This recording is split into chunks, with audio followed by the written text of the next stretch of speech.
the shootings in Atlanta, where 6 of the victims were Asian women, you know, we heard from some people, even on Capitol Hill.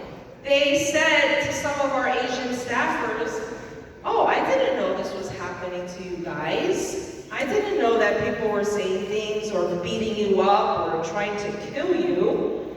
People still didn't know, even though we had been going through it for so many months.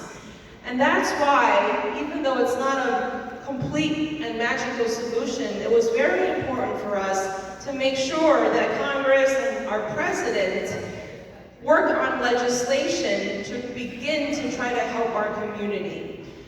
The bill does a few things, but one of the things that it does is to actually require the federal government to pay attention to these hate crimes and these bias incidents. Because prior to the bill being signed, the federal government does not collect data on hate crimes. So there were a lot of police departments across the country who said, "Oh, we don't have any hate crimes. We don't have any example of discrimination or bias incident."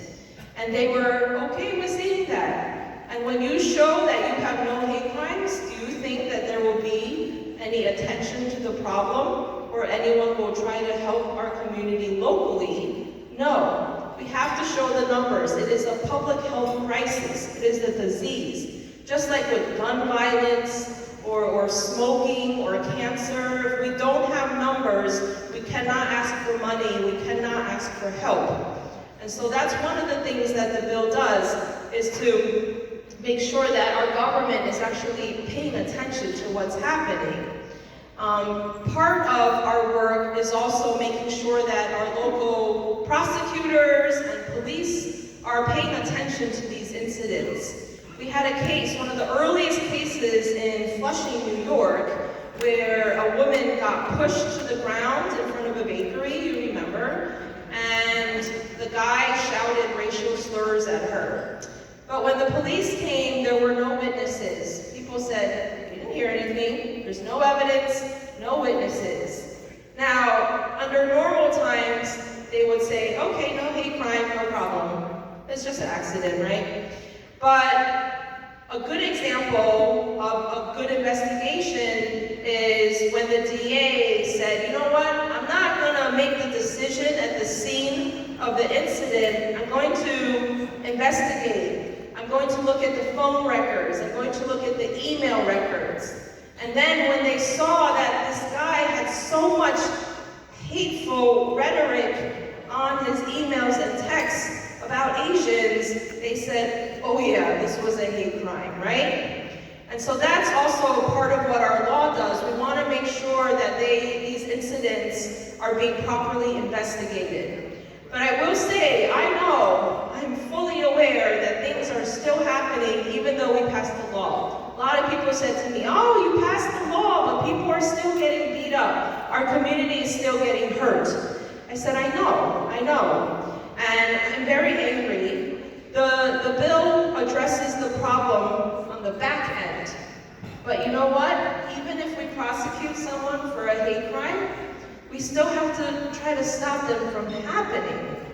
What happens in this country is that too many people look at people that look like you and me, even I who was born here, and they think she's not really American, right? I'm sure people have asked you before, where are you from? I always say, Queens, Flushing. They say, no, where are you really from? I know that a lot of you have gotten those questions, and you still get those questions. I still get those questions. I'm asked sometimes in the Capitol, where I work, where I'm really from. Or they confuse me with Judy Chu or somebody else. But there's a perception that we are not really Americans, that we just came to this country, that we're foreigners, that we don't speak English. And this is because of a lack of education in this country. Even though I grew up here, I went to school here all my life, and I think our students probably have a similar experience. We did not learn a lot about Chinese Americans' contributions to this country, and also what we went through. right? Whether it's the Chinese Exclusion Act, whether it's Chinese literally helping to build this country with the Transcontinental Railroad, we did not learn that much about that in history growing up in this country. And so we are working nationally. I know that our mayor has done that, Mayor Adams in New York City, but we are working across the country. And I want to give a shout out to, I think, states like Illinois and New Jersey who got it done already. Just like my Lunar New Year holiday dream, we want every school to be teaching Asian American history, because Asian history is a part of American history. We are just as American as anyone else, you know, and we want to make sure that our children and our next generation of leaders understand that. And this is part of what will go towards addressing the root causes of racism, right? There's a lot of other problems, but I won't dwell on that today. But mental health is something that's really important too. Mental health for our community, and I really want to thank UCA for addressing this issue. It's not a popular issue, and not many Asian groups are talking about mental health resources. So mental health for our community, but also in my hometown of New York, half of the attacks in New York last year were perpetrated by people with mental health issues. People who have nowhere to stay, people who don't really have help that they need. And so that's a whole other issue, but we have to work on that too. Anyway, I've talked a long time, but I'm really happy to be here with you. We have to work on education. Haipei mentioned my museum bill. You see, I really like to dream, right? One day, one of my kids said, don't we have enough museums in Washington, D.C.? I said, yes, we have a lot of museums, but we don't have one for us. And so, this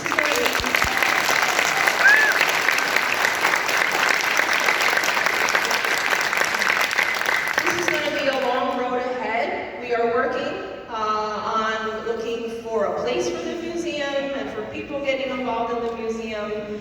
But we really want people, when they come to the nation's capital, to see, oh, Asian Americans, they've done a lot for this country. They've been a part of this country, and you see with the history that we are just as a part of American history as any other community. And so that's something that we will continue to work on.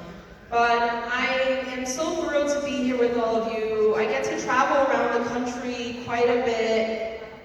Usually just for 24 hours or 36 hours because my kids want me home.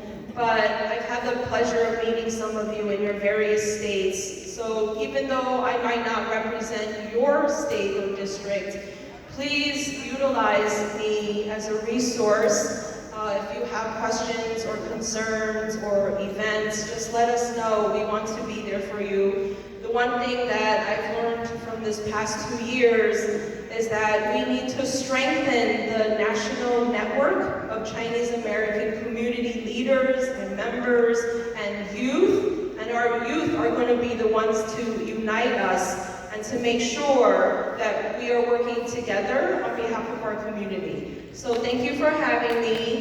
Please keep in touch and have a great conference. Thank you.